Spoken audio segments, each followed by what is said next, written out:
What is going on? Albie with Albie Fitness Gaming, and you've seen the title of the video. You know why you're here. Bah!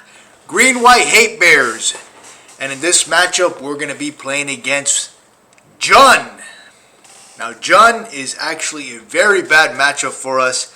As you can imagine, they have tons of removal. Liliana the Veil is one of the most back-breaking cards against us if they play it right. I mean, if they get to play it right with the Inquisition first turn, or bolting our bird, or Noble into like Abrupt Decay, or some type of removal second turn, and then Liliana. It's just, you know, it's a disaster. Their cards, for the most part, are a lot stronger than ours. They got Bloodbraid Elf, they got Kolaghan's Command. I mean, the deck is like made to beat us, right? So the only real chance that we have is the one and only, the GOAT, the greatest of all time, is Voice of Resurgence. That guy can put in a little bit of work, but as you're going to see here in these games,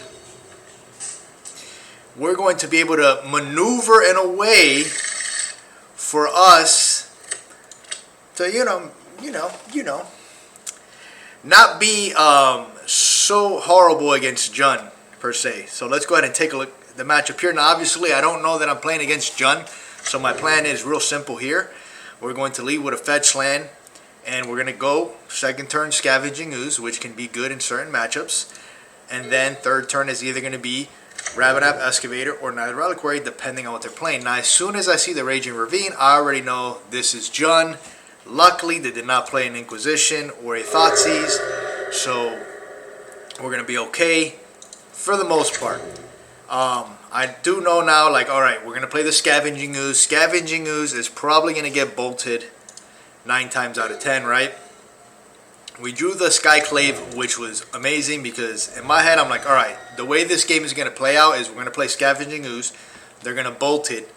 Then we're going to play Ravenap Excavator. They're going to then Liliana of the Veil. And because we drew the Skyclave, then we're going to play the Skyclave. So yeah, I pretty much, because of playing this matchup so many times and knowing what's going to happen, I was able to, you know, create the game plan of probably the next few turns. And these are things that you want to get into the habit of doing, excuse me, when you're playing Green White Hate Bears, because this is how you can win games that you have no business in winning. You're going to see this matchup, you're going to be like, dude, how did you even win this game? That is how. Because I was able to create a plan, you know, 3 to 4 moves ahead, and anticipating and knowing exactly the play patterns that my opponent was going to do. That's the thing about playing Magic. Once you kind of understand certain decks, it's like the same play patterns over and over and over again. Once you understand that, you could play around it, right? Like, I obviously knew he was going to play Liliana of the Veil, so I knew not to play my Night of the Reliquary and to play my Ravenap, because I knew that creature was going to die. So now I know I'm going to be able to land the Skyclave and take over the Liliana. And right now we're in a position where we're just trading 1 for 1, and this is good for us because although that's what JUND wants to do, JUND also has a lot of cards that can get ahead of us. Liliana of the Veil being one of them. They could 2 for 1 us with that. They got Kolaghan's Command. They can also 2 for 1 us. And then they also have Bloodbraid Elf. And then they have Tarmogoyf, which is a good creature against our deck. I mean, Knight does get bigger, but because they have so much removal, you know, it becomes very tough. But again, here we go. I knew they were gonna go into something like a Bloodbraid Elf. Now, Seasoned Pyromancer is a good card, and this is one of those other cards that just gives them more value. And as you can see here, you're probably watching, you're like, man, how do you even beat this deck? It's very hard, folks. The truth is, like, JUND is a bad matchup. I expect to lose to JUND whenever I play against it, to be honest. They just have everything that they need to beat a deck like ours. So we have the second Skyclave here. we're not going to go for that yet. What we want to do here is we want to stem the bleeding, right? We know we have a batter skull. We know we have a path, and we know that we have the Skyclave. We know they have 4 cards, and right now they're ahead of us. But that does not mean that we cannot win this game. We're in bad shape, and, you know, Abrupt Decay was something that we could expect because they do play those and Assassin's Trophies, and they have a lot of cards, and most of the cards are removable anyways. So they decide to leave the Skyclave alive, which is really good on their part. They have made the decision that, hey, Skyclave is not really doing anything to us. Let's just get rid of their bigger threats and ride these 2 threats to victory. Now they play a Dark Confidant. Dark Confidant late in the game like this, when the Jund player has 18 life, is brutal. It's brutal, folks. So luckily we had the Skyclave. We saved it in our back pocket. Ace in the hole. Get rid of the Dark Confidant. Now we have the path in case we need to pass the Raging Ravine.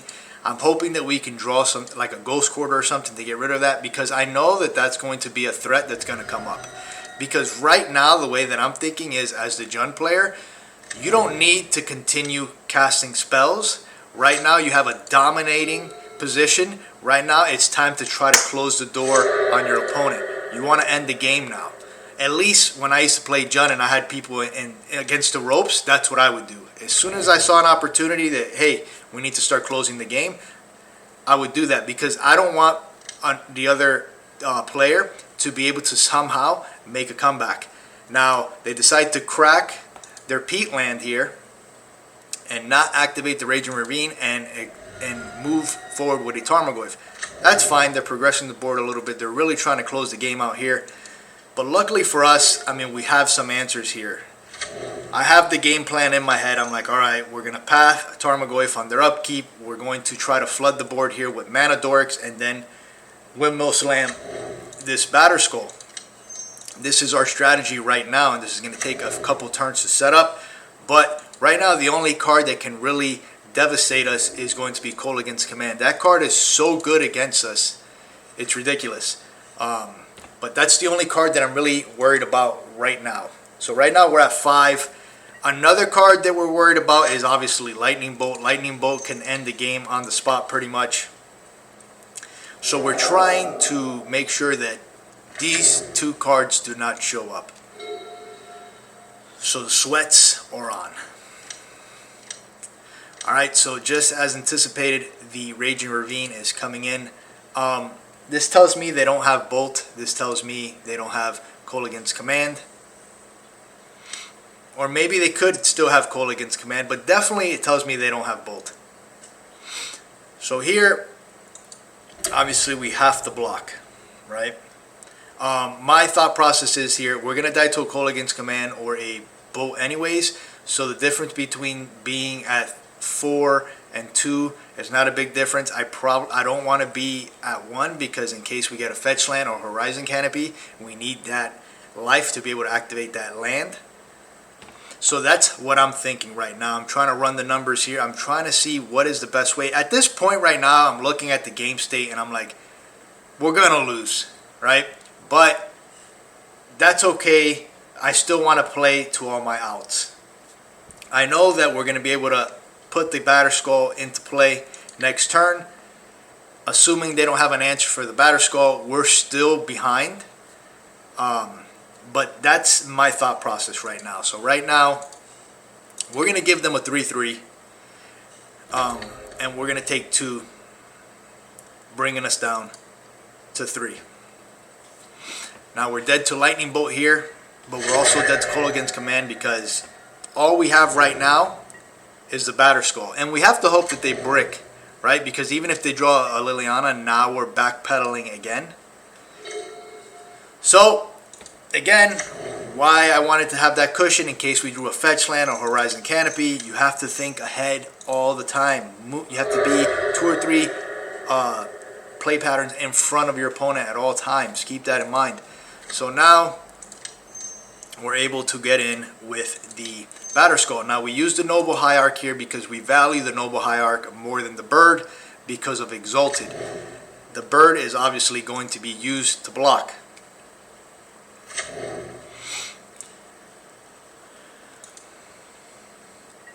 So now things are looking decent. They're looking all right. We still have a lot of cards we have to dodge.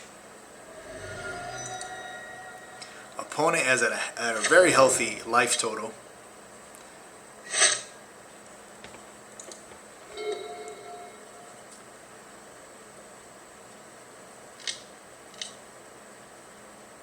So they're going for the Raging Ravine here, which to me tells me they don't have any gas in the tank. They don't have anything relevant in their hand. There's probably a bunch of discard spells. That's what I would have to assume. Otherwise, you would be trying to get rid of this Batterskull, right? Interesting to me that they didn't attack with the Pyromancer, the Elementals, and the Illusion.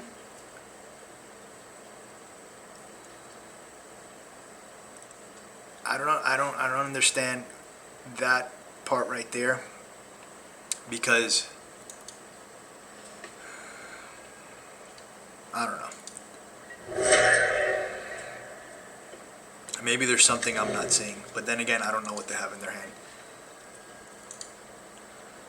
Alright, so we give it up, and bada bing, bada boom, we draw the greatest card known in Magic's history. The card that should be banned in all formats, Voice of Resurgence. Wait, what am I saying? It's freaking Voice of Resurgence in the house. There he is.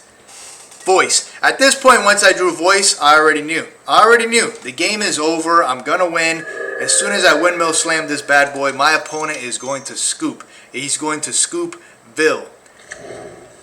No JUND player has ever seen a Voice of Resurgence across the table and continued to play. That's a fact. So our opponent extremely flooded here.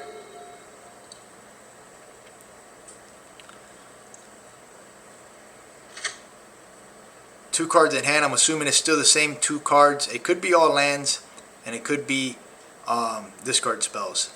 They could fire up the Ravine here. We would block with the Voice, and then we would have a massive Voice token. And the next turn we would get in with the Germ and the Batterskull and the Voice token. So they pick him up, of course, because Voice of Resurgence is in the building. As far as sideboarding for this matchup, one of the best cards that we have against this matchup, the best cards that we have are already in our deck, which is Collected Company, Voice of Resurgence, Stoneforge Mystic. Although Stoneforge Mystic can get outclassed by Kolaghan's Command, or break even on that end. And then, you know, Skyclave is good, Path is good. Everything in our deck is better than whatever we have in our sideboard to go against JUND. So we don't need to sideboard anything, folks. We're just going to go into game number 2. So that first game, as you can see, was very hard, but we somehow won. They ran out of gas. We were fortunate for that, but we played to our outs. We planned ahead of time, and we got there. So now it's game number 2. They're on the play. And my hand is kind of sketch, right? Like, it's decent, but I know we're playing against JUND. I know they're going to have a ton of interaction with removal and stripping our hand. So it's kind of like, this is not like the greatest hand. It's not the worst. And we shouldn't mull this because they're going to strip our hand anyways. And they're going to try to 1-for-1 us to death. So let's just keep it and just play to our outs from here and see if we can get there. Let's throw it. We're throwing up the Hail Mary, folks. So, Overgrown Tomb, Shock, going to be a Thoughtseize or Inquisition. Of course, Inquisition here. They're probably going to take the Voice here. The way I'm looking at it, it's between the Voice and the Skyclave. They take the Voice. I would have taken the Voice as well. So here, the plan is going to be simple. It's going to be, let's just, you know, put out our Noble Hierarch next turn. Hopefully we can draw into a white source. Hopefully they don't play anything too threatening and we can draw into a white source, assuming they don't play any removal. And then we can Skyclave and try to get some tempo that way. And then if they end up playing Liliana on the third turn, then we can sacrifice the noble and move forward from there. That's the game plan right now. So, game plan in full effect right now. Opponent, now we just need a white source. Opponent plays Tarmogoyf, doesn't kill our noble, which is good for us. And boom, we get the Windswept Heath for the plains. It's almost like we stacked our deck, folks. Now, to be fair, we did have Ghost Quarter, which we could have got white mana off of, but you know, that's being a little greedy. But that would have probably been a something we would have entertained. Maybe not. I think we would have just played birds there, Ghost Quarter, and passed, if anything, and just hope. So now our opponent misses a land drop. This is amazing for us because, again, we were anticipating a Liliana. We were anticipating having to sacrifice our Noble Hierarch. So now, the way I'm looking at it is, okay, we're ahead. They have a Dark Confidant, which can get them back in the game fairly quick. But we are ahead slightly right now, and now we need to start closing the game immediately. So the game plan is very simple. Skyclave onto the Skyclave operation and start getting in for some damage. Hope that the Dark Confidant helps us out with this damage, and then next turn we windmill slam Gavany Township. Hopefully they don't have any form of removal, and we can start pumping the team from there, making our Noble Hierarchs and our birds threats, and at the same time we have an equipment now that we can equip to them. So that's the plan right now, right? Get them as low as we can, assuming they're going to kill this Skyclave operation, and then be able to pump our team and then try to kill them with the birds and the noble. So Pyromancer, bad draw for them, good news for us, not something they can cast. So they didn't draw a land, I'm assuming, and they scoop it up. And folks, we just beat JUND, one of our worst matchups, right? Game 2, we were pretty fortunate. You know, they were stuck on mana. You know, they didn't have the removal that they normally have. They let out with Tarmogoyf and then Dark Confidant, it's okay, but usually JUND wants to go either removal or discard spell into another piece of removal or into another piece of discard, and then Liliana or a threat, right? They want to put their threat last. They want to go 1 for 1 and then put their threat last so that they have a commanding board presence. Or they can just try to outvalue you with some of their valuable cards like Bloodbraid Elf, Pyromancer, Kolaghan's Command, Liliana, etc. But that's usually how they want to play. So us knowing that, we know we need to avoid those situations. Well, there you have it, folks. Green-White Hate-Bears versus JUND. I hope you enjoyed the video. I hope you learned something. Make sure to hit that like button, subscribe, and thank you guys for watching, and peace out.